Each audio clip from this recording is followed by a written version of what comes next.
Hey guys, man, it's another episode of Talk a Lot Pod. You hear me? Talk a Lot, the hottest podcast in the land. You hear me? Like, man, today I got a special guest here, man. I got Sherman. That man do everything. I just figured out he do something new. You hear me? Like, hey, he a master of all trade. So, man, please introduce yourself, man. Hey, what's going on, ladies and gentlemen? Like he said, my name is Sherman Owens. I'm 42 years of age. I'm originally born and raised in Miami, Florida. I'm a father, single parent of 3 kids. I'm a grandfather. My 19-year-old, she got a little boy now. Mm-hmm. You know what I'm saying? I originally resonated. When I moved here in March of 2021. March of 2021, I relocated here, Macon, Georgia, coming from Syston, Kennett area of Missouri. Mm-hmm. You know, like I was just telling you before, because once I go to talking, I just roll. Yeah. But like I was just telling you, you know what I'm saying, when I first got here, like I was going through a lot. Mm-hmm. And at that time, I was a semi-truck driver. I drove semi-trucks for 8 years. I came in the game with my own truck. Yeah. So I was kind of spoiled, in certain aspects of it. But yeah, man, I had lost it all. Like, literally, and it wasn't nothing that I was doing wrong or I misplaced money or this, that, and the third. It's Mm-hmm. just like when life happened, what I come to realize after the storm and looking at everything, Yeah. and putting it in the right perspective, we all, as human beings, we want certain things for ourselves and our life. Like we might see, some people might say it's about finances. Some people might say it's a woman. Sometimes it's a clothes. Sometimes it's just going shopping. It just all depends on who you is as the person, right? So in life, the universe and the creator, no matter who you pray to, I ain't finna get into all that. So we ain't got we ain't touching that. Mm-hmm. But the creator, whoever it is that you pray to up above, he will bless you with every desire that you have. Any desire that you may want, he will give it to you. Mm-hmm. However, or some people might say it's the enemy that's giving it to you, as far as the devil, right? So they're going to give it you those things, but if it's not aligned with the creator, as quick as you got it, it's just going to fall through your fingers like putty. Mm-hmm. I live that because there's nothing on earth that I ever said, no matter whether it was a woman, no matter whether it was business, no matter whether it was a certain amount of money. Anything I ever wanted in life, I always acquired it. Now, Before you go, we're going to break down some of the stuff you already just said. mm-hmm. So, where you originally from? Like, born and raised? Carol City, Opelika area, Miami, Florida. Oh, okay. Yeah. So you were Florida regardless. Okay. Yeah, I'm a go yam. Don't bring it out now. I'm a go yam. But yeah, that's where I'm originally from. Like I say, my mother's side of the family, if you want to go that way, my mother's side of the family was all middle class, hardworking people. My grandmother, I had 3 great uncles that built the church with their own hands, and that's kind of like was the family church as we was growing up as kids, run around and play with all my cousins and things like that. My father, believe it or not, was a millionaire. He was an entrepreneur in the 80s. Yes, he got majority of his fame and fortune from the street life, but he was more of a businessman as well. Like even in the 80s, my father was the first, and I emphasize that because a lot of people think like when they hear of rappers or singers about Miami, Florida, they think that Luke, that's what's more popular. They say, oh, Luke, the booty shaking, the popping, this, that, and the third, right? But believe it or not, Luke worked for my father before he went to prison. My father was the first black person in the state of Florida to open up his own record company in the 80s. Oh, okay. He also owned nightclubs. We had convenience stores from here to Texas, a pallet company in the 80s. Now, what kind of drug dealer you thinking about, opening up these type of businesses in the 80s? I was one of 3 black kids that went to an all-white Jewish private school in the 80s on Miami Beach. Oh, damn. You get what I'm saying? Like, I had a maid in my house growing up as a kid, up until I was 8 years old, and that's what kind of transformed my life in a great way. And I'm glad that you came back to that topic, because the first time I felt pain in my life, I was 8 years old. growing up as a kid, the only thing I knew was my father. Like, that was my God at that one point in time in my life, you would say, right? So at 8 years old, my father ended up one day seriously going to jail. Remember, I'm just a kid running around the house playing and doing what I normally do on an everyday basis. The only thing I know, I hear my aunts and my grandma, they hollering, and everybody come running around turning off the TVs. I'm an 8-year-old kid. So, come find out later, my mom comes to pick me up, which it was kind of normal but abnormal because it was like a school day or whatever. And they arguing and fussing, and I end up going to my mom's house. Imagine living on the beach, made in your house today, and tomorrow you in the projects at 8 years old. Okay?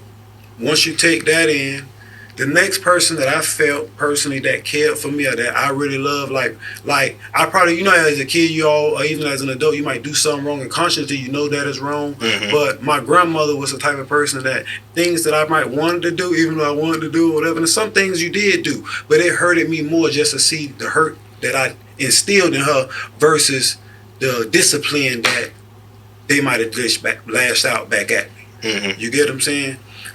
So remember, my father went to prison at 8. At 13, I lose my grandmother. No, I'm sorry. At 12, my grandmother passed. Okay? By my 13th birthday, I was arrested. For what? At that time, I was riding in what we called at that time a splat, which was a stolen car, but we was actually going to stick.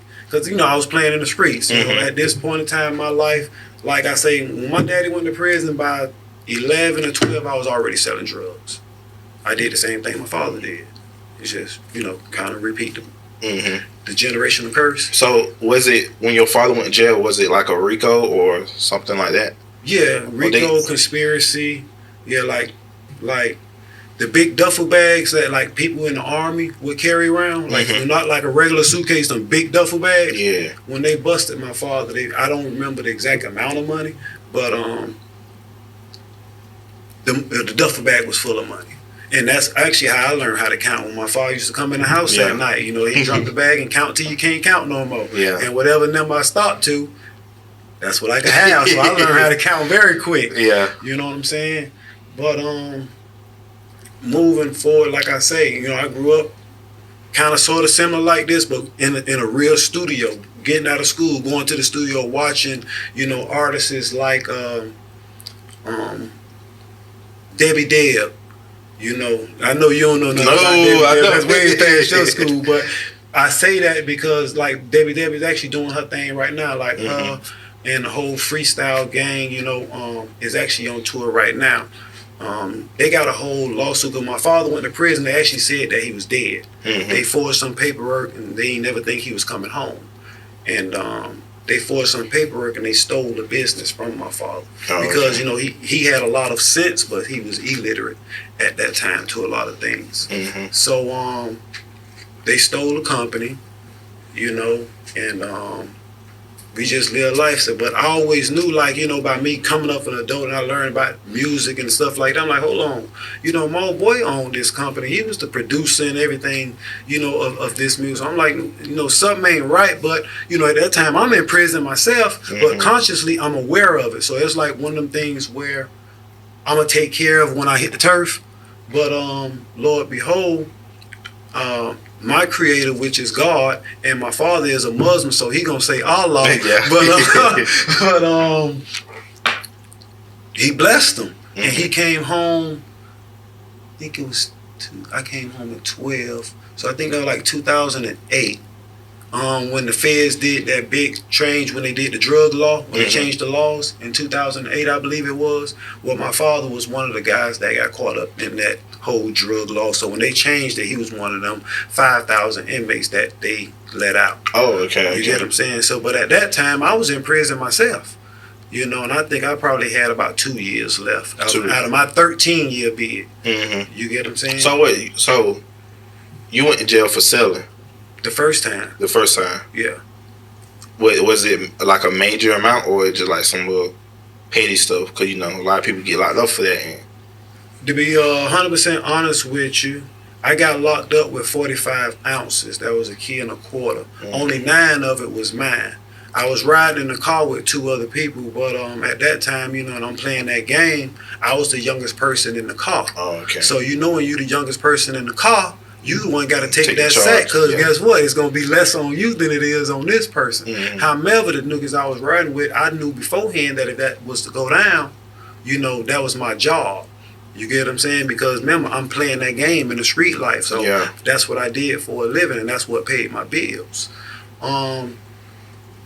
So the first time when I got locked up, like I say, with the 45 ounces, I jumped on 3 years and 9 months at arraignment, because with the amount of drugs that I had on me, the feds was going to pick up the case. Oh, okay. So the first plea that they offered me, I had to jump on it before the feds would have picked it up. Yeah. You get what I'm saying? Had the feds picked up the case at that point in time, I would have been did way more time than the time that I actually did. Because like I say, with that case, I only did 3 years and 9 months. Yeah. And I got out in 2002, and I went right back in 2003 for robbery. Oh, damn. Yeah. You didn't know you were the one time? No, I was one of them cats, you know, so caught up in the street life that when I was in prison, I was still plotting on ways how to get back to prison. I just wasn't consciously aware of it, thinking that you're going to do it a little bit smarter and a little bit wiser, you know, maybe if I don't mess with these cats over here, then I maybe could make it.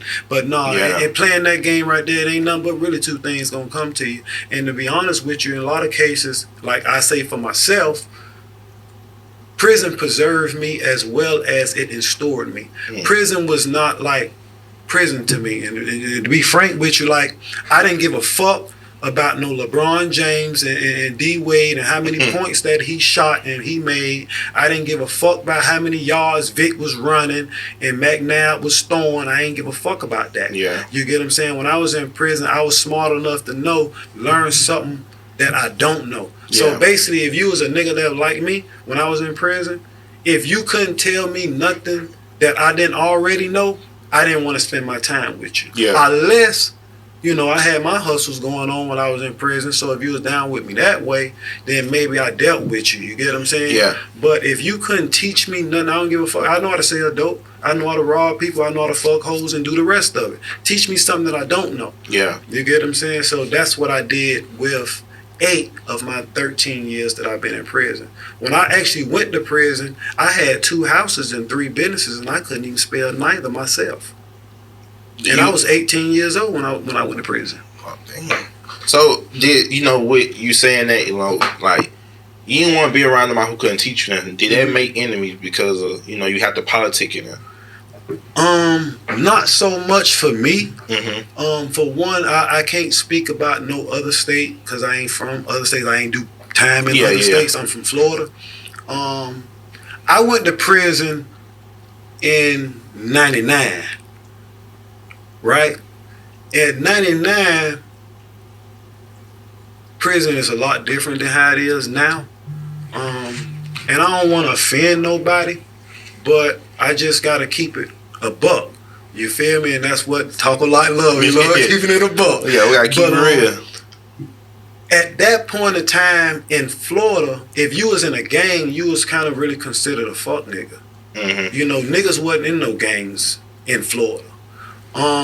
It was more so about where you was from, what neighborhoods you was from. And we didn't beef over neighborhoods per se. We was beefing of you might be getting more money than we getting over here, so now you at war. So I thought around that time, gangs was more of a, you know, as a collective, like actually a family, not just beefing over colors and blocks and stuff. Okay, so, like I'm going to use this for an example. Like I'm going to give you an example of what they did and how things was. Like, for an example, you might have heard of Booby Boys or the Booby Gang come out of Miami. Okay, I'm going to use them for an example, right? They not no gang. Those was niggas from all over, different, mostly yes, from out of Liberty City. You get what I'm saying? However, they had dudes that was on their line from out of Carol City, Overlock, or Overtown down south. You get what I'm saying? And those niggas got money together. You get what I'm saying? So if you went in there and you brought JD, You knew your bags looked at this color. No matter what dope hole you was buying from, the bags was always the same color. You see what I'm saying? Yeah. No matter who you was probably getting it from, you knew the quality. If you went in overtown to this area, that area, and brought they dope, you knew the quality was the same because it was coming from the same people. You see what I'm saying? And them niggas, they went to war about their territory. Rather if you had a spot and if they spot was making 10,000, you sold dope across the street and your spot was making 12 or 15, it wasn't about no color. No, I want them 12 or 15 that you got. Oh, okay. You see what I'm saying? And there was a collective group of dudes that was doing that. It was some niggas that was just doing the, splashing, you get what I'm saying, or robbing different dope hoes, and stuff like that. And you got some niggas that was just the hustlers. They didn't crossbreed. You understand what I'm saying in a sense, but they all scream JD, right? So now they got the RICO and consider them a gang. That's what they did by law. Yeah. You get what I'm saying, just to enhance their prison sentence. You get what I'm saying? But it was never like white boys and Chicos was gangs, which like you hear white boys and Chicos back in those days holler Wilo. Like that was the most populous gang, which I think they like the Disciple or some shit like that. Yeah. Or when they go to prison, they join. Basically, when they go to prison, they used to join the gang, the opposite gang. Like they used to literally, and on the street you could be a Wilo, and then you go to prison, you another gang, but it's really your enemy. You kind of get them. Yeah. Because it was more of them or whatever the case may be, how that part went. But it was always about, you from out of Opelika, you from out of Carol City, you know what I'm saying, you from down south. It was never a gang, a finger hand signals, you know what I'm saying. It was always about, okay, we got money with these niggas, so that's who we riding with. Oh, okay. It was never anything besides that.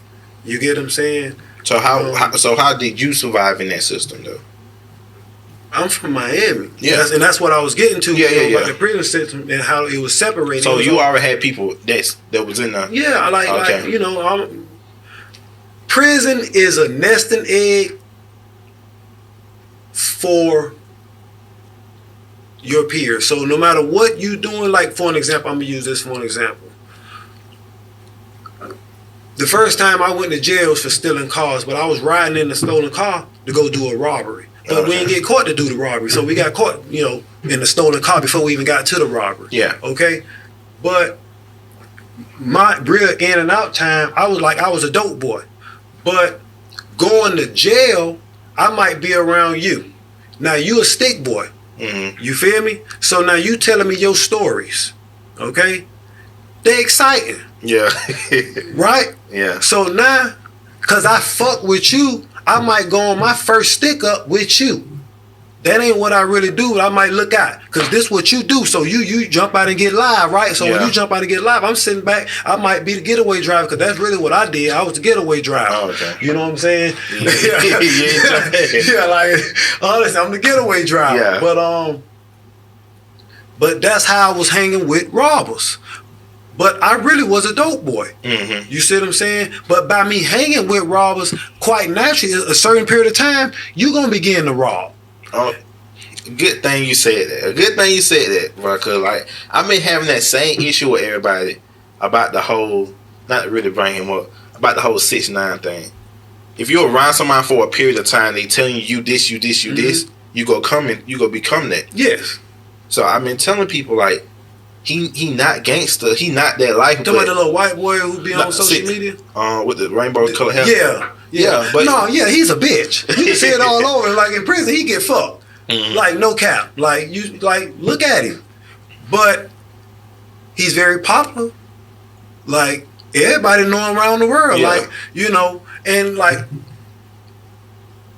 that's crazy because like he with the social media life, he like the shade that he get because it get him the publicity that he's looking for to boost up his channel. That was the only reason why he did the music video. Yeah. But as he bringing in money for that organization, that group, and they go keep you around and be like, yeah, nigga, you gangster, nigga, you ride with us, you us. So in his head, you making him that. But that wasn't him from the jump. Mm-hmm. So you can't be surprised by him doing what he did when y'all did other stuff and put this image in their head. Yeah. And plus, the stuff he did was out of them being disloyal to him. Yeah. So, you feel me? But it's a whole lot of stuff. We can really go into the Gunna too, because like Gunna, you know, he got tricked into doing some stuff, but they was your partner from the beginning, and he brought you to this spotlight, and you actually snitched on him and got him in a jam. Nah, you know, me being a little more old school, that's what when me and E was rapping, like y'all age rappers. I ain't really know nothing about y'all age rappers. Yeah. Like no cap. Me and my son, I was just telling my son the other day, like we was listening like some dudes. I was painting a house, and as I'm painting the house, they had like a little barbecue going on across the street, and for about 2 hours, they listening to rap music. And when I say, bro, I ain't never heard not damn one of them songs a day of my life. Yeah. But like my son was like, oh yeah, that's such and such and such. Well, you gotta get caught up, man. No, I ain't gotta get caught up. They ain't talking about nothing. Remember, I'm an 80 baby. Yeah. So by me being an 80 baby, my rap days, like they had something to say. Like now it's just about the catchy beat. You get that quick minute to draw that attention, whoop whoop whoop, and it's over. And really, honestly, like I pray for these young rappers today because they really getting into a game that I believe that they really don't know what the fuck they getting into. But it's so much about the popularity in the bag right now and the blue faces that they losing their lives for that quick minute fame. But this another thing too, yes. For that, also back in your day, they were rapping about drugs, were they not? Yes. So they put out an image of people want to be dope dealers, right? This modern age of rappers is drillers who go drill. It's all about guns and violence. Yes. So every age have a different substance they are talking about. Because 2016, it was talking about taking drugs, popping pills and stuff. Facts. So, I mean, you did come from a dope dealer aspect in music, but now it's about the drilling. Yeah. So you can't knock music. You can't do that. Okay. The new age music. No, I don't knock it. You know, y'all do y'all thing. Like, you know, but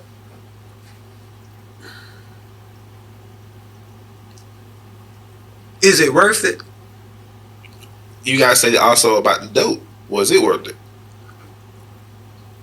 I would say if I had to weigh my own odds and make a decision, I would say more or less yes. Don't say it's no wrong right. Yeah. Let's get that clear out the gate. It's no wrong you could just justify to make it right. You get me? However, you also can because you did it to survive, right? it's funny that you say that. We like to say that because it was a time in my life that I said that. Exact same thing, right? That I did it to survive and take care of my family and this, that, and the third, right? But if we really be honest and truthful with it, when I was in prison, I couldn't do nothing for nobody, right? Yeah. But the same people that in your heart and in your mind that you want to do all this for, why is it that those was the people that's doing for you while you in prison? Now, consciously, you think you need to do this and this to get to them, Yeah. right? But when you in prison or you incarcerated, those same people be the ones doing for you, okay? Yeah. First and foremost. Then it took for me to have my oldest daughter and start look at life a little bit different. I'm like, well, hold on. And I'm in prison at this time too. I'm like, well, hold on. Everything that I said that I'm doing for them, they doing for me. All of the people that I'm wilding out with ain't doing a fuck thing. Okay?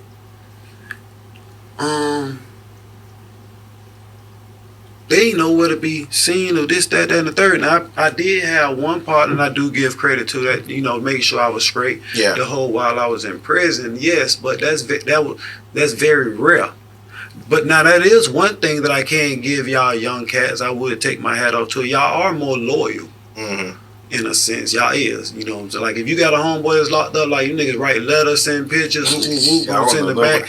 But no, I'm just saying, like, being in prison and looking at the age difference and how the population of inmates done changed and flipped over in there as well as on the street. Because I've been on the street now, 11 years. Mm-hmm. You get what I'm saying?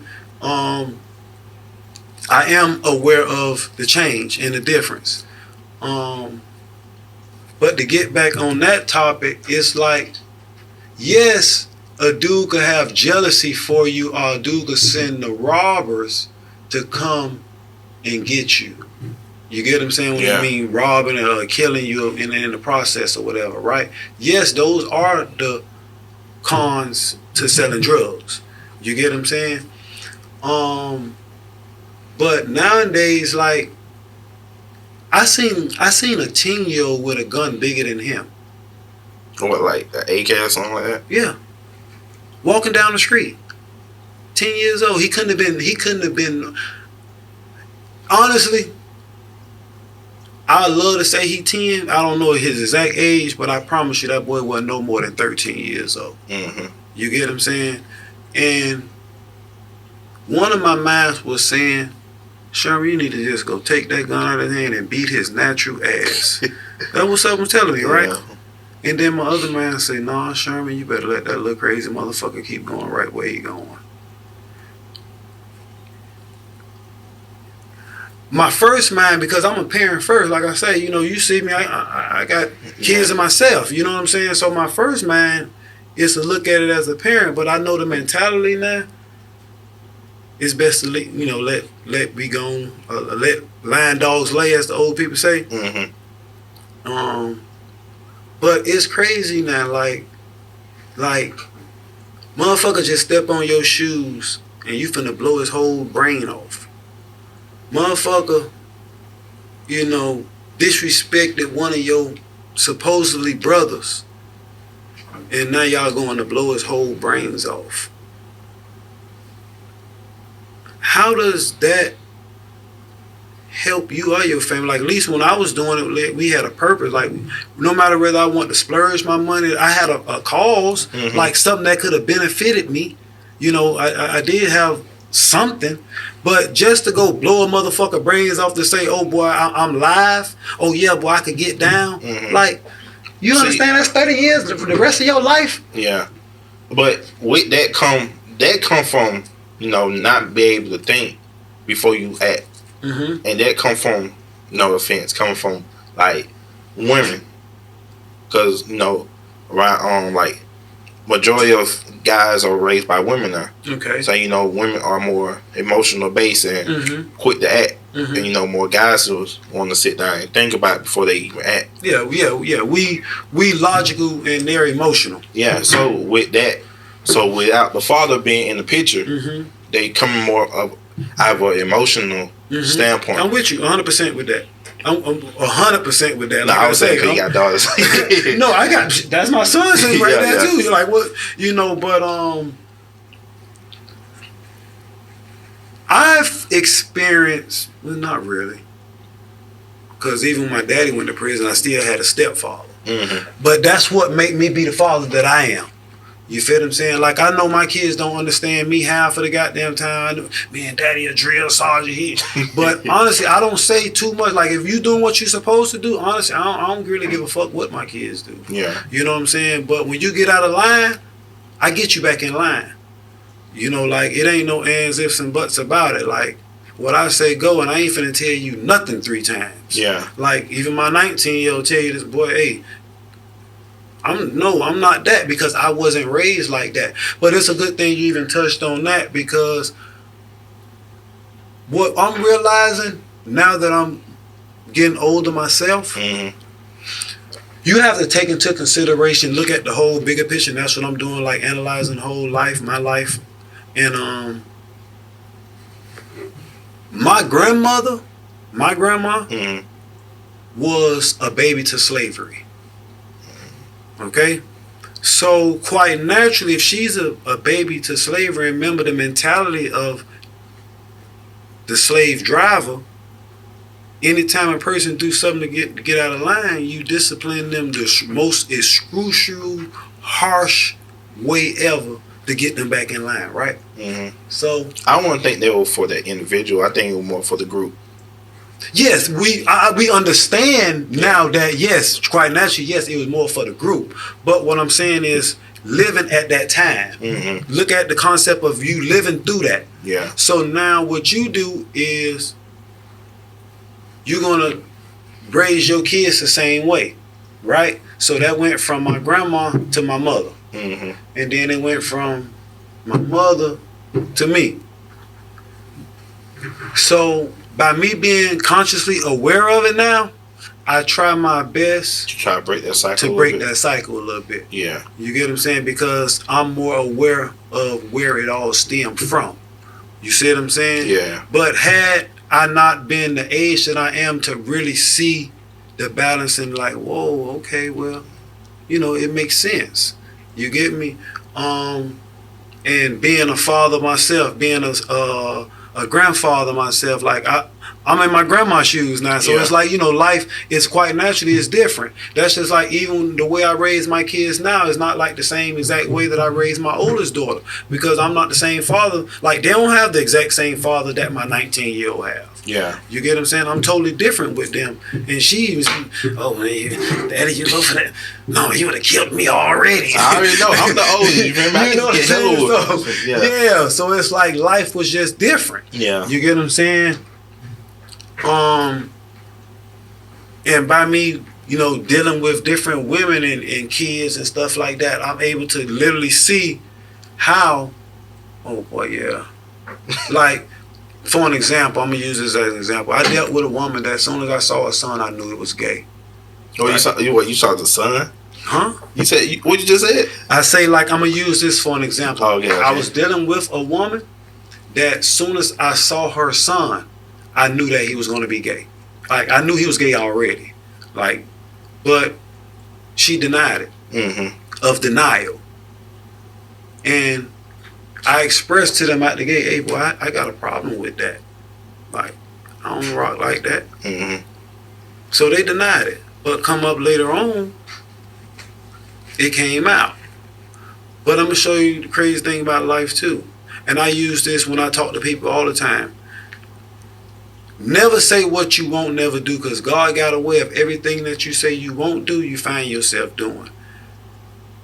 God made me love a woman so much that I ain't have a choice but to love her gay son. And I used to be a gay basher.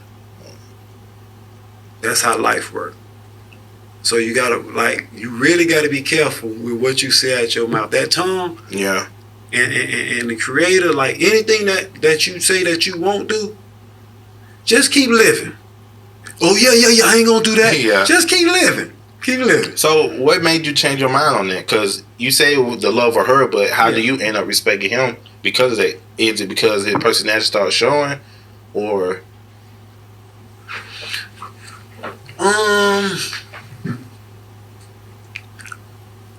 I would say it was all really because, like, honestly, if it wasn't because of her, I would never even, he would never even been in my presence. Yeah. You get what I'm saying? But by him being a part of her, it's like, I got to deal with a nigga. You know what I'm saying? And it went from, I'm dealing with a nigga, and like, okay, well, like, how could you not deal with a person if you basically live in the same house? Yes, I was a trucker at that time, so I basically was on the road only a certain period of time. But however, like no cap, like I don't slept in the bed with the nigga. You get what I'm saying? Like we eat on the same plate of food. Like I say at that time and point in my life, like I loved him just as well as I love any one of my other stepkids that I done had in my life. Yeah. You feel what I'm saying? But I'm looking at the whole mentality of, like, at one point, like, I literally hated homosexuals. Yeah. But that was because of the way I was raised too. Yeah. You see what I'm saying? Because we grew up to hate it. You see what I'm saying? That's just like with black and white. You grew up to hate blacks, and whites grew up to hate blacks, and blacks grew up to hate whites. Yeah. That was the mentality. So it was like I grew up with the same concept, but in a different form. I grew up to hate homosexuals. Yeah. You get what I'm saying? But like I say, I love the nigga just as much as any other motherfucking child that I done dealt with. You know what I'm saying? And did just as much for him as well as I would have did for anyone else. And that's why I say, watch what you see out your mouth, because it's some of the same shit I see out my mouth. I end up having to bite those words. Yeah. You get what I'm saying? But I lived long enough. And, you know, you say you had 4 wives. How many wives you had? I done had 3 wives, but I done been married 4 times. Oh, okay. Yeah. Like, okay, let me give you the rundown with that. When I was in prison, right, I met a young lady, and just to make the conversation more easier, by the name of Kay, right? So I met Kay my last 2 years in prison. She rolled with me the whole time I had in prison. I was supposed to marry her. We had plans to get married and everything while I was in prison. Yeah. You see what I'm saying? Okay. When I get home from prison, it's just, it wasn't matching. Yeah. I'm a very prideful guy and stuff like that, and you know, I had to go. Yeah, I had to go. So you know, I went my mama house fresh out of prison. I probably stayed there about 2 months, not even. Yeah. And I moved out, but my emotions, like physically, I'm gone, but my emotions and my mental was still there. So remember, I'm fresh home from doing 13 years in prison, going through this shit. I ain't understanding this. Man, I went to prison at 18, so I done dealt with girls. Yeah, I done played around and fucked a little bit, but I ain't never been in no real relationship. So I couldn't tell you how it is. I'm getting out of prison talking about marriage, and I ain't never even been in a real relationship yet. Yeah. So we ain't worked long, right? So I move out. I start playing around with different girls, and after playing around with different girls, I end up meeting my kid's mama, right? So she was doing some things that I never had before. Like fresh out of prison, I ain't never had a woman to cook for you and stuff. Yeah, the kids sitting right here, but so mentally, my heart was over here with Kate. But she had my kids. So my loyalty was over here, but my heart was over here. So I went back and forth between those 2 women for 7 years. So basically, like, okay, when me and their mama got together, we got married within like 90 days or so. Like, we got married, like, we had them, like, it was real quick. I can't tell you the exact time, but we got married real quick, right? So we get married. We don't stay together long, maybe about a year, all in all. So we done got married and all in the course of 1 year. You see what I'm saying? So when me and her get into it, never before did I pick up the phone or go over there and fuck this, that, and the third. But soon as me and her got into it, I immediately left and went to King Year's house. Like the worst mistake that a man could ever make in his life, but yeah, I made that mistake, right? So I immediately left. I go to King Year's house. So now to T, she looking like y'all done been fucking around the whole time. You get what I'm saying? But really, that wasn't even the case. So when me and T separate, I go over here to K, divorce T, and marry K within a month. You feel me? Like literally, like within a month. Like a month. Like soon as we got divorced, our marriage papers was already in. You see what I'm saying? So we got married. We stayed together. I don't remember how long. You know what I'm saying? But we stayed for a little minute. About 2 years or so. You know what I'm saying? We probably made about 2 years. I give it. Somewhere up in there. Why you jump straight into marriage though? Like, I always wanted to be married. Oh, okay. Yeah, okay, that goes back to my upbringing. Let me say this, while we on that topic. When I was 13 years old, my youngest friend was 27. Oh, damn. You hanging out with adults? All the guys that I hung with was guys that worked for my father at one point in time. You know what I'm saying? Or like they either worked for my daddy or knew who my daddy was. Because mainly the guys you know, they kind of looked out for me because of who my father was. Yeah. You feel what I'm saying? So it's like, you might be playing in the streets, but me and you wasn't playing on the same level.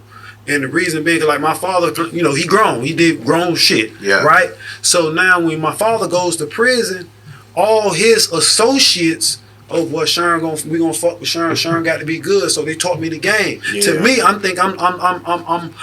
learning something. You know, they looking out. Yeah. But not really realizing in the end, like, you know, they was pimping a nigga too. You get what I'm saying? Because that's how the game go. No matter what form of game, whether you're doing a fraud game, this game, that game, all the games you're going to get pimped when you first get in. That's how you learn. Yeah. You see what I'm saying? And once you get your learning curve up, then you go get you a few motherfuckers that you could pimp. Oh. You see what I'm saying? And now, you know, that's just how that life go for real. But I was getting pimped on a higher level. Like, I ain't have to stand on no corner and sell dope. Not saying that I ain't never stand on no corner and sell dope, because I love the lifestyle of standing on the corner selling dope, because I ain't never had to sell dope. Mm-hmm. You get what I'm saying? Trust me, I ain't never had to sell dope. That was just what I chose. You get what I'm saying? Yeah. So, but growing up like that, you know, that's why, like I say, when I went to jail, that's how I was playing on that level. You get what I'm saying? Yeah. Because of the guys that I was associated with, like, and all those guys was married with kids. You get what I'm saying? Like, I'm old enough at that time to be one of their damn kids. You get what I'm saying? In a sense. But those were my partners. Like, were they the same way? Getting divorced, go to the net of women? A lot of people. No, I wouldn't say that. Like, you know what I'm saying? Like my main mentor at that time, you know, we was playing the game. He had the same wife. All his kids was from one woman. Like, I was one person. Like, I always wanted all my kids from one woman. I ain't never want my kids spattered around and this, that, and the third. You feel what I'm saying? But life, when I, you know, living in the streets, my baby mama was from the streets. Yeah. So now I'm in prison. She living her life. I'm in the chain gang. She go on to live her life. I got 10 years to do. What the fuck she gonna do with me? I'm in the chain gang. Yeah. That motherfucker ain't finna ride with you no goddamn 10 years. I don't give a fuck how good your dick is and how much money you got. I get that motherfucker. If she's excellent, I give her 3 years. Mediocre, she out of there in a year. If you got yourself the bottom of the barrel, you already know what it is. 90 days, your ass done. You know what I'm saying? That's just how it go. Like, the game don't change. Y'all think that shit that y'all doing right now is new. The shit ain't new. We done did the same thing. Y'all just got a different motherfucking name that y'all want to put on it. But everything up under the sun has been done here before. Yeah. Watch history. I don't give a fuck if you go back before slavery. The same shit go on. Read your Bible. If it's been going on since then, it's the same shit going on now. Yeah. You understand what I'm saying? But life was happening, bro. I'm adjusting to life. Got to take in consideration now. I just came home from doing 13 years in prison. You understand what I'm saying? And I'm not making no excuse when I say that, by no means. But by me living through it consciously, I know for a fact I fucked up coming out the motherfucking gate when I went home to K. Yeah. Because coming home from prison, the worst advice a nigga could do is go home, and not saying that she's a bitch, but on you know, just in the midst of conversation. But the worst advice you could ever give a nigga is to come home to a bitch. You feel what I'm saying? You need to find you and get you together and get, you gotta adjust and get yourself back in the groove of things. How the fuck you gonna get out the chain gang, think you finna come and cake up with this bitch and she gonna take care of you and this, that, and the third? And quite naturally, at some point in time, the dick might be good, the head good, and you might even be the top hustler. Yeah. But why put yourself in that situation from the get-go? Because now mentally, if you not strong enough, you going right back to prison, because you finna do anything and everything you got to do to support this whole habit. Yeah. You see what I'm saying? So why even put yourself in that situation? If you like me, I was level enough to know my thing was from 12 to 32, I never knew what it was like to be on the streets a complete year. Never. From 12 to 32, I never was on the streets a complete year. Okay? So, I say that to say this.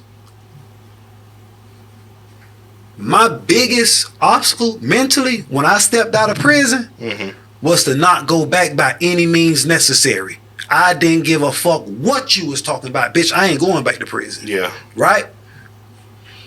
So I'm like, boy, I just gotta stay out of here. Boy, I ain't never, like that's like one of my goals. Boy, I gotta stay out of here. Boy, I ain't never stayed out of here. You feel me? And the crazy thing about life, before I realized it, I hadn't been home damn near 4 years. Like I'm still on. Boy, I gotta mentally. I gotta stay out of here. I gotta stay out of here. I gotta stay out of here. But before I sat down, like, hold on, what I've been on 4 goddamn years. I'm still on this shit. Yeah. So everything else in life, I got a job. I'm doing this. I'm doing the same shit everybody else is doing. Oh, okay. But I made it my priority to not do the shit that I used to do to take my ass back to jail. So you needed a hobby to to really pass your time.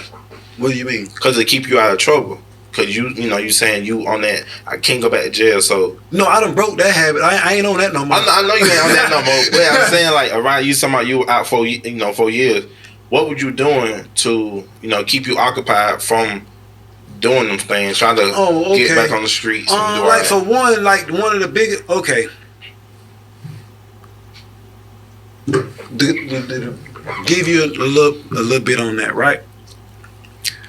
Remember I told you my old boy came home before I came home from prison, right? Mm-hmm.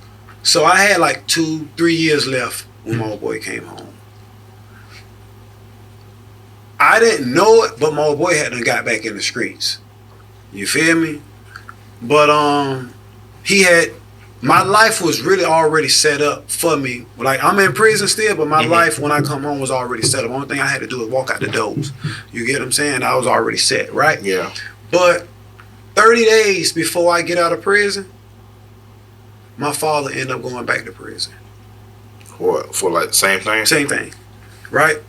So that was crushing to me because that my whole plans and everything. My old boy had the landscaping business at that time. He got the pest control company at that time. We still in a position where we suing Warner Brothers, Epic, remember Fox, music deals and stuff. So I was just basically like, only thing I got to do is come home and I'm good. You know what I'm saying? So when that happened, that kind of fucked me up mentally. So it didn't shake me to the point where I was going to do nothing to go back to jail. So what I did was, as soon as I got out, I got to get home, get adjusted. I stayed, like chill around the house for like a week and just go see people. But that second week I was home, I ain't know nothing about the motherfucking computer. But my stepdaughter at that time, she was smart enough to sit right next to me and my old lady at that time and help me because we get that resume together. Oh, okay. Whoop. Set up the email. I'm filling out job applications like my second week home from prison. Yeah. So by that being the case, I wasn't out of prison a month before I had a job.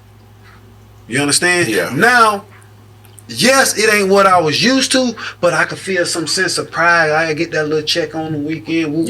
I could do my little thing. You know what I'm saying? And bitch, I'm free. Yeah. You feel me? So when I was in there, I wasn't making shit. You get me? I mean, I hustle, but I wasn't like, So I got like a couple hundred and stuff like that. Yeah. You know what I'm saying? So my first job, my brother helped me get it. When I came home, we was unloading trucks. And we was unloading trucks for Fountain Blue Hotel, one of them 5-star hotels on the beach, right? So they was doing the remodel. So I did that for about 9 months. In April, I ended up working for Atlantic Southern Paving.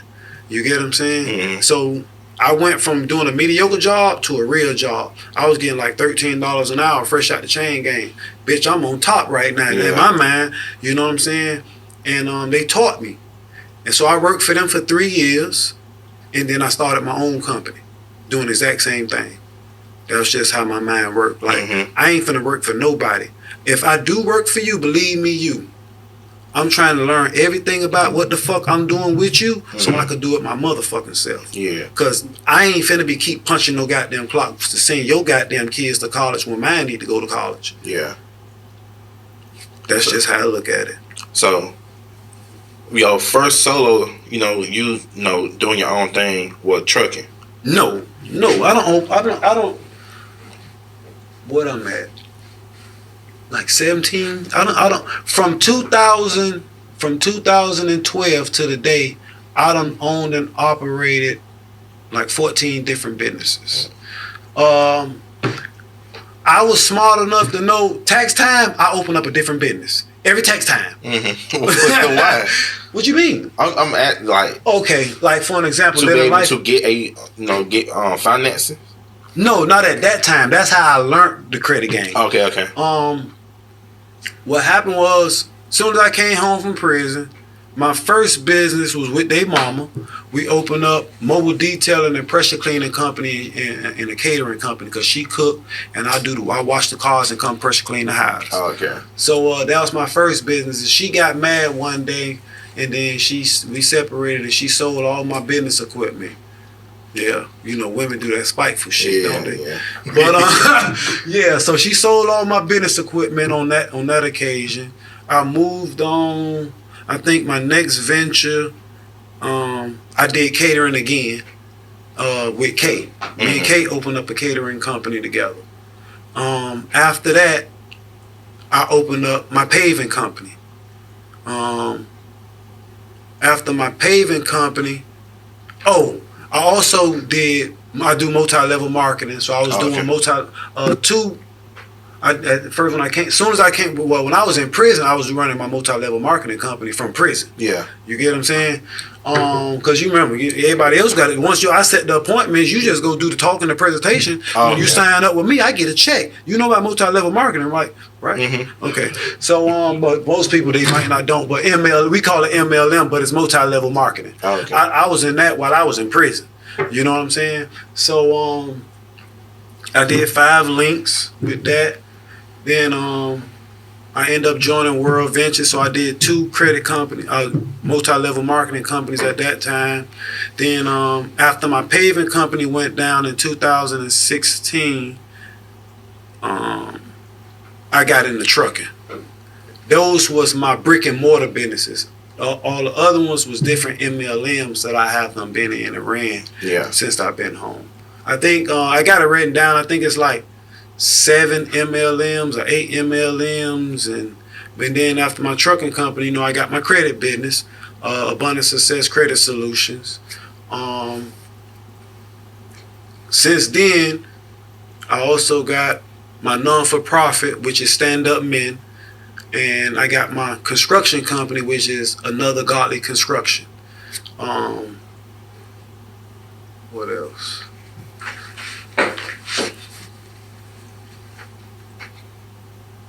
Yeah. So how were you able to keep up with all these things up? Do you have to let some go, or? I don't let a lot go. Like I don't lost a lot. Like I say, I started my paving company. I ran that until from 14 to 16.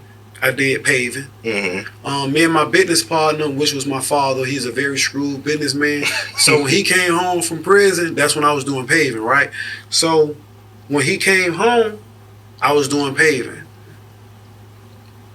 I got the experience, you got the money, we start a business. We had some words. Man, I'm proud of it too. I'm just like him in a sense, you know what I'm saying? So he told me to give him his shit back. So what you think I'm gonna do? I'm gonna give you your shit back. You know what I'm saying? But when he asked me for his shit back, you know what I'm saying? It's like, well, I got a house, I got 3 trucks, I got a boat. You know what I'm saying? I got rent, like I got bills. So if my business gone and I pack up and not thinking, I just be raggedy. But my mind at that time was still on, Sherman, don't go back to prison. Because honestly, I wanted to do something to my old boy because I felt like he disrespected me. Yeah. You know what I'm saying? Like, nigga, you come and script me, but that's a whole nother story. But you got too many stories. But yeah, it was like, I had to get out of town before I do something to go back to jail. Yeah. You get what I'm saying? So I end up going back and rekindling my relationship with my kid's mama. And that didn't work out. But that's how I got into trucking. So basically, I took the last little bit of money that I had when I got out of my paving company. And my kid's grandfather, he had been a truck driver for over 30 years. So he knew trucking and we had the money. You talking my language because you got to remember when I lost my paving company, my mind never thought about going to get a job. That never crossed my brain. Yeah. My mind is, what the fuck I'm finna do next, and I'm all the way at the bottom. I just had to start learning about credit when I started my paving company. Mm-hmm. You see what I'm saying? So, and then and we used personal credit when we did the paving company. You see what I'm saying?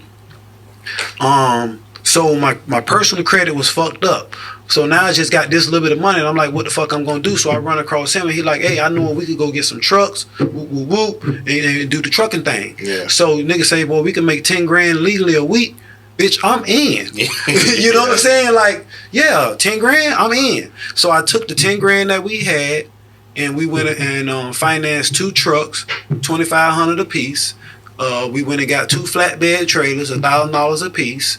You know what I'm saying? Those what we was putting down. Yeah. You know what I'm saying? And between insurance was like 45, 40-something hundred, like 4,700 or something. It was close to like $5 grand for the trucking insurance. And luckily for me, you know what I'm saying, I got a little swag to me. So what I did was I took a check, because I honestly didn't have the money. Yeah. So what I did was I took a check from my paving company business, and I wrote the insurance company a check, but I knew that I had 10 days to pay the money back. Long as the money back in the bank within 10 days, I'm Gucci. You see what I'm saying? But my insurance came active as soon as I gave him the check. Yeah. So, and the tags cost $1,600. You see what I'm saying? You got the IFTA and all these other little different little fees and stuff when it comes to associating with trucking. Yeah. You see what I'm saying? Plus setting up the authority. Now, the nigga who I'm fucking with, which is my kid's granddaddy, he already had authority, but his authority was inactive, so we had to reactivate his authority. You see what I'm saying? And he had a lot of outstanding fees and fines and tickets in different states that before he could get his authority, all that shit had to be squared away. Yeah. But luckily, we came through it, so that's why I had to funk their ass and write them the bad check. But the check, you know, it didn't bounce because the money was in the check. Hey, man, trucking was sweet. You know, we made that off the first load. Yeah. You see what I'm saying? So long as the money was good, we was good. But he like young girls, so he fucked up the money. Not we, he fucked up the money. Yeah, cause like, you know, he fucked up the money. You see what I'm saying? Well, he wasn't making the payments. You get what I'm saying? And they came and repossessed the truck, and I ain't had them been in trucking nothing about 2-3 months, cause like I ain't go to school like the traditional person who went to school. No, bitch. As soon as I brought the truck, I jumped in the truck, and with the grace of God, and I knew I could do it. I drove a truck from Missouri to Pennsylvania. So they ain't asked for nothing. They ain't asked for no license. They ain't for no certificate. None of that. Huh? They ain't asked for none of that. You just hop in the truck and go. Yeah.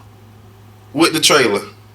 Bro, you know how to park that thing and everything. Listen, I promise you, and I promise you, bro. I ain't never thought about semi-trucking the day before that man started talking to me about trucking. Yeah. I ain't never been in the inside of a truck. But I knew I could drive it. Because I've been driving since I was 5. Like, literally. I can get my hand. Yeah, I have to sit on your lap. You hit the gas brake. But I could steer from one city of Miami to another, because my daddy used to let me sit on his lap all the time. Yeah. And that's how I used to drive, like, from one city to another. I do all the steering. You see what I'm saying? Yeah.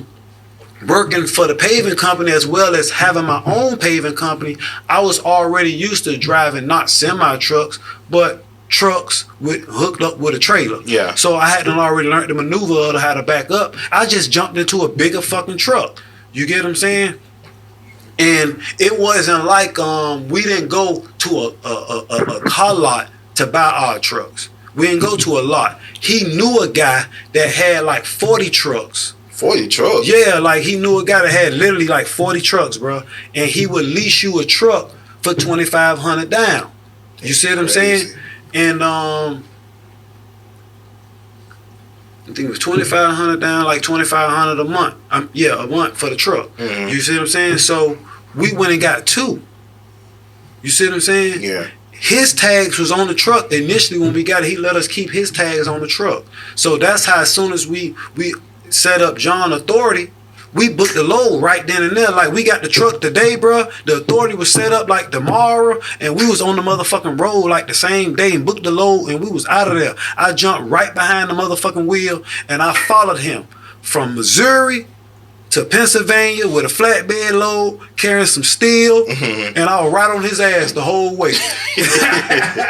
It should have been the other way around. And I did that for like 4 months, bro. Like, no lie, I drove over the road semi-trucking with no license. How you knew how to drive a stick? That was a stick truck. But I already knew how to drive a stick. Cause like, it took me a long time to say this. Biologically, I'm American, but every woman in my family is married to a Jamaican. Every woman in my family is married to a Jamaican. You see what I'm saying? Yeah. So that's why, like I was saying earlier, how I grew up to hate faggots. It's because of that, my upbringing. But growing up with Jamaicans, bro, like you not Jamaican if you don't know how to drive no stick. Oh, you know, like for real, how you a Jamaican? You don't know how to drive a stick. You know.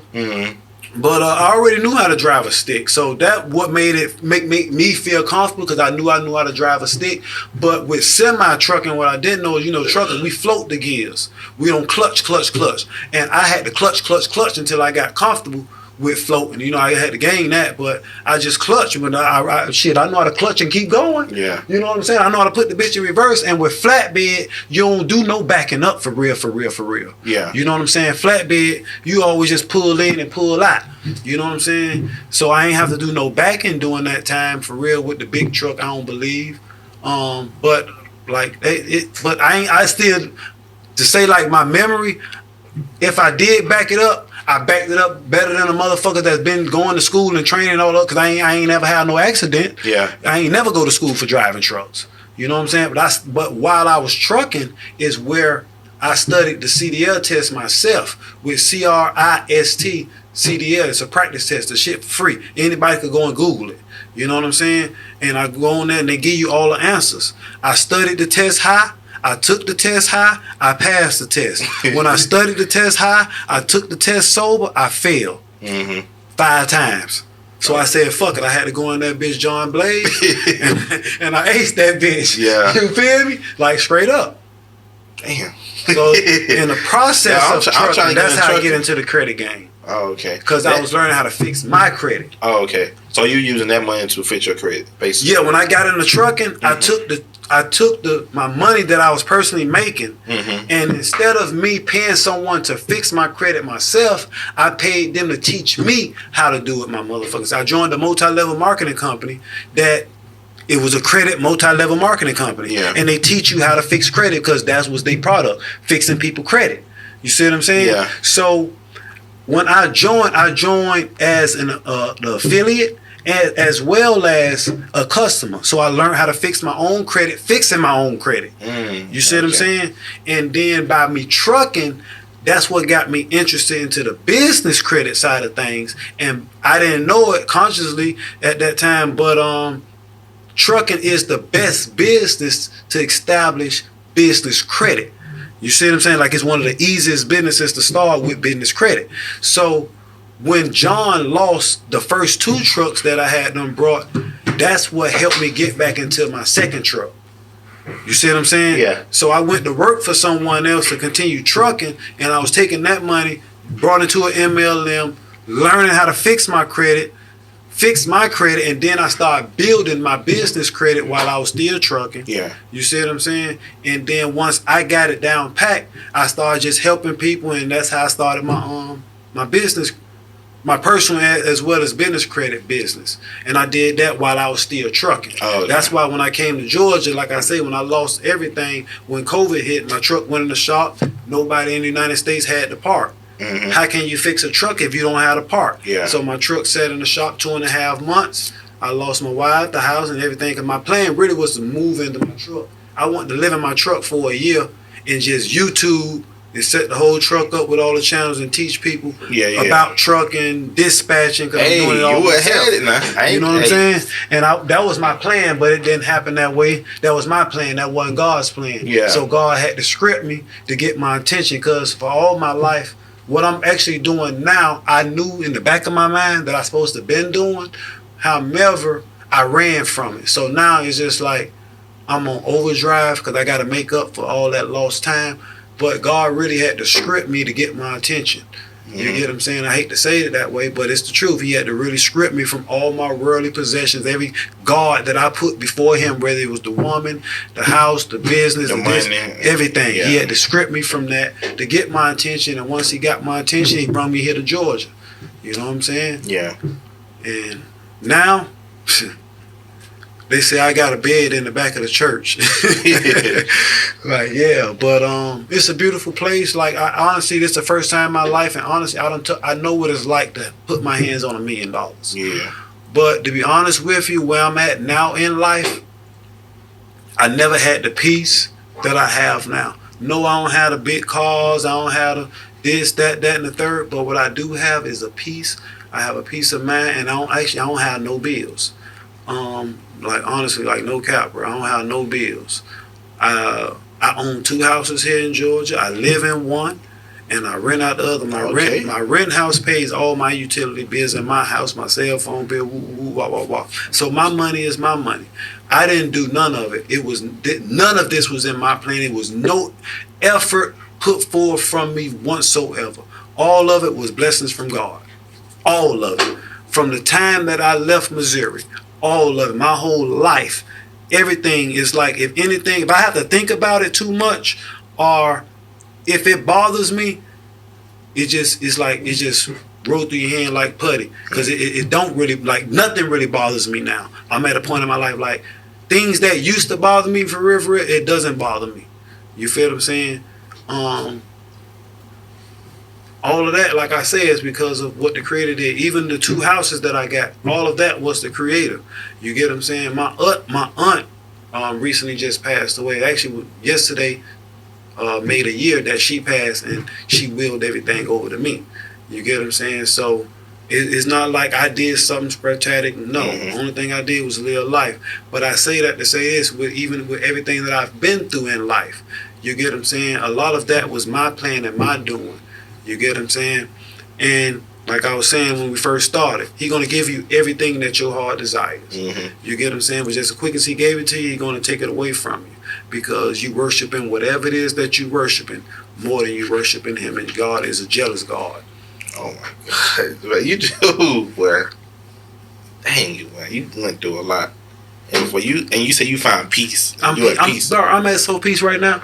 Like, the house that I live in, I never thought that I would live in a house like this. Like, this just not me. Even when I first got there, I'm in my mind, I'm like, man, what the fuck? Man, I need to do a lot of this shit. But then it's like one day, something just hit me and came over me like, hold on, Sherman. You got a roof over your head. You'd have been living here a year, you ain't never paid a light bill. Like, come out of, like, you from your hard work, sweat, equity. I don't have to sweat up, think about it, bust my brain like, hey man, how I'm gonna pay this light bill? How I'm gonna pay this water bill? How I'm gonna pay this cable bill? I don't punch nobody clock. Yeah. You get what I'm saying? Still to this day, I don't punch nobody clock. I ain't punched the clock since 2014. Been grinding. You see what I'm saying? Yeah. Like, I get it from, and like, even with what I'm doing right now on the construction side, my stepfather taught me construction. I ain't did construction in over 20-something years. But it's just like riding a bike. Once you out there in it, it comes right back to you. Yeah. You see what I'm saying? But it's like when I got here, I didn't even think about doing construction. I was focused, like I say, on credit. And it's just so funny and ironic that, you know, people come, hey man, you know how to do this? And a lot of it came from when I got here, like I say, people see me doing work on my own house and not knowing that it was my house. So now, boy, you do that? Yeah, okay, could you do this for me? And I'm just the type, like, I always, you know, tools. Any man with a truck and tools, you shouldn't have no business with getting $1. Yeah. So as soon as I got here, I had a truck already here. I had a small little barriers of tools. Then I'm blessed to go to the church that I'm at. The church that I'm at, we get a lot of giveaways come in from Walmart. So I started collecting more tools and all type of stuff. You get what I'm saying? Yeah. Now, before you know it, I'm doing work, and now it's like, okay, I'll do the job for you. You pay me $500. I'm finna take $300 and go buy me a brand new table saw. You pay me $400. I'm finna go take $250 and buy me a paint machine. Yeah. Now I got a arsenal of tools. I know how to do it also, no matter what you call me for, whether it's cutting the grass, pressure cleaning, painting, carpentry work, roofing work, I'm able to do it. Yeah. You get what I'm saying? I have the knowledge, I have the ability, and I love the freedom. The only thing that I don't do, I don't give 2 fucks. Excuse my French when I say it that way, but when the church called me, I come running. I don't give a fuck what I'm doing. If my church call all stops, I'm gone. Now I resume when I come back. Yeah. But I gotta go deal with this right now because, like I say, for 42 years of my life, it was never like that. But I realized all my blessings come from there. That's how, bruh. A dude at 13 years old put a gun to my head and pulled the trigger, and the gun never went off. Hey, jam? Oh, damn. You understand what I'm saying? Like I've endured a lot in my 42 years of living. So when you done lived enough, and I done lived very close to this edge, that thin line, so I know, like, and I'm still sane. You understand what I'm saying? Like, It got to be a God. Like, I'm out here in the trenches, 13 years in prison. Who bringing you through, and who's carrying you? You think you doing it all? Okay, well, you just keep thinking that way. I'm going to think my way, and I ain't going to knock. You know, I ain't finna tell nobody how to think and how not to think. But I'm just saying, me personally, I know where mine come from. From the same God that my grandma and them slaves, because they came with the slave mentality, and they started teaching us the religion, yes. But if that's what brought my grandmother through and all the rest of them people that was going through, if that's what brought them through, then God be goddamn, it's going to bring me through too. Yeah. So you can't tell me nothing about it. Yeah, like I say, remember, my daddy Muslim. I respect Islam. Don't get me twisted. I don't knock it by no means. It's a beautiful thing. But I know what I was taught, and what I was taught to believe in when the police came, when I had them robbing people and they came looking for me, and I was praying to God, and he let them people walk right by me. How you gonna tell me that didn't happen? When the guy pulled the gun, how you gonna tell me that? You can't tell me that didn't happen. It happened. Yeah. You think I ain't have no control of it? Man, you was a true testament. You know, keep grinding, never give up. Come on, man. Like, bruh, if I was to tell you how many times I've been homeless in my life, like, I know what it's like to sleep on the bus bench, and I know what it's like to touch $1 million. I know what it's like to fly privately, and I know what it's like to fly publicly. You see what I'm saying? Like, I know what it's like to have as well as not have, and honestly, I feel like, even in a sense, God had to strip me from that because I'm very prideful. Like, I ain't gonna tell you no lie. Like, I'm like, for a period of point in my life, I was like Nino Brown for a sense. Like, I'm very cocky. So one day somebody was popping their shit, you know. And I threw my drink in the face just like how Nino Brown threw the drink on New Jack City when he threw the drink in the same bitch, I'll buy me a new one. Yeah, I'm that cocky nigga. But I'm that cocky because I'm self-made, I'm self-reliant. Yes, all my energy and everything, and I give all praise to God because I know He's the one that brought me through all of this. But like I say, bro, it's nothing on planet Earth that I ever said that I wanted to acquire that I didn't. As well as, you know, quick as I acquire, sometime I might lose it. But whether I lose it to a woman, I lose it to some foolish errors here or there, but I know I could get it again. You can't take that from me. Like, so if you have a mindset like that, like, what could, you can't take nothing that I don't know. You could take everything on planet Earth from me right now, and I'm gonna still be okay. Like I know this. This is a conscious decision. I know this. I done did it too many times. When I came home from prison, I ain't have shit. But I moved in with a woman, so I had something. Yeah. I ate. My lights was on. I had clothes, food, TV, woo. This woman done put me out. That woman put you out. My pride won't allow me to go back home because I feel like, what the fuck I'm doing going back home now? Yeah, I go back home and stay with my old girl for a night or two, but to be cocky and honest with you, I look too good to not like be home. Like, for real, it's half of these niggas out here faggots. Yeah. So you got women that still looking for a real man. I ain't, you know, and he worked. So, like, I could never really be homeless because, you know, let's just be honest, you know, dick sells too. But that's what carried me through though. Like, you get what I'm saying? Even at times. So it's like, how can you consciously really not be there though? Yeah. You feel what I'm saying? So I still say that, and I say this to say that, like, at that point in time when I was going through all of that, it was all still on me. So I had that scrap on my back. But at this point, in this stage in my life, I consciously understand that, no, it really wasn't all of me. Yeah. Like, yes, a lot of it had to do with me, true indeed, but it really wasn't me. Okay. You know what I'm saying? And man, tell the people your social media, man, because they can find you. Because that man do everything. You feel me? You need him to take a load. He gonna take a load. You need him to pay your high, cut your grab, put up some walls. He got you. Fix your credit. He got you. So man, tell the people your social media so they can find you. For whether it's personal credit or business credit help, you can find me at Abundant Success Credit Solution, and I'm on all social media platforms. If you're looking for the same thing, because I actually, with my non-for-profit, I actually do the credit work too up under my non-for-profit because I'm an author as well. I got books, so all of that is up under Stand Up Men, which is my non-for-profit that I have, and I mentor guys that been through some of the same things that we've been through. That's how each one teach one. If the one for the guy before me, I wouldn't be the person that I am today. So if I'm not the person that I am today and I do the same thing that they did for me, how can they be the person that they need to be? You never know. Like they say, half of the dudes, they ain't never see a real man because they think the real man is a nigga on the corner selling dope with his pants hanging off the ass or popping on lean or whatever other fake medication that they done put on themselves. But that ain't the real man, and it took me to live life long enough to go through to understand, like even me at myself, I know what levels of my life that I wasn't a real man. So that's how I can honestly say what I'm saying. But you find me up under Stand Up Men and all of my books, ebooks on any different topic that you need help on, whether it's for affirmations, like I say, daily affirmations, anything on social media, need to know. DIYs, everything is up under my Stand Up Men and my Abundant Success Credit Solutions.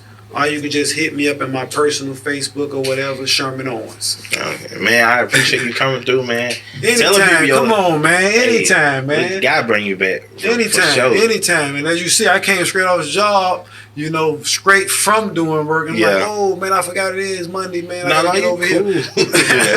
You know what I'm saying? Hey, man, you made it worth it. You feel me? Like, you told your story, bro. Like, you really got an interesting story. Like, people can, like, really look up, listen to your story and find, like, inspiration from it. I definitely appreciate that, and I definitely appreciate you for giving me the invite to the brand new office since the last time I seen that boy putting on weight, man. He getting fat now, y'all. Oh. You know what they say when they getting fat, man? He eating good. Nah, I'm just trying to work, man. That's all. No, man, Mr. Talk a Lot. When that boy hit me up, man, you gotta answer, man. Like when Talk a Lot hit you up, and honestly.